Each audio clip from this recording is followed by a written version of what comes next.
சங்கிலி கருப்பன் என்பவர் கருப்பனின் பல உருவங்களில் ஒன்றாகும். இவர் கிராம காவல் தெய்வம் ஆவார். சங்கிலி கருப்பனின் வழிபாடு பழங்குடி தமிழர்களின் மத பழக்கங்களில் இருந்து தோன்றியது.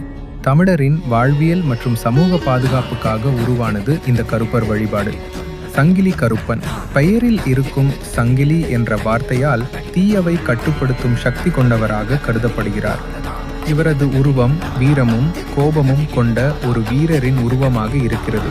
சிலர் இவரை ஒரு மன்னராகவும், சிலர் சித்தராகவும், சிலர் வீர மரணத்தை அடைந்த வீரராகவும் கருதுகிறார்கள்.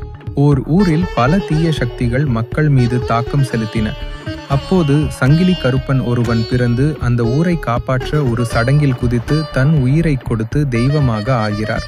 அப்போது அவன் கையில் இருந்த சங்கிலியும் தோளில் இருந்த வாளும் அவரை அடையாளமாக்கின. சங்கிலி கருப்பன் அரசரின் இரகசி காவல் வீரர் ஆவார். மக்களை ஆபத்திலிருந்து காப்பாற்றியதற்காக இறந்த பின்னர் தெய்வமாக மதிக்கப்படுகிறார். இது ஊர் தெய்வ வழிபாடாக இருந்தாலும் இந்த வழிபாடு தமிழர் அடையாளமாக மாறியுள்ளது. நியாயத்தின் கடவுள் என்று கருதப்படுகிறார். தமிழரின் வீரமும் தன்னம்பிக்கையும் கடமை உணர்வும் இந்த தெய்வ வழிபாட்டில் பிரதிபலிக்கிறது. சில ஊர்களில் சங்கிலி கருப்பன் விழாக்கள் திருவிழா போல நடைபெறுகின்றன. சங்கிலி கருப்பன் என்பவர் கருப்பனின் பல உருவங்களில் ஒன்றாகும். தமிழரின் வாழ்வியல் மற்றும் சமூக பாதுகாப்புக்காக உருவானது இந்த கருப்பர் வழிபாடு.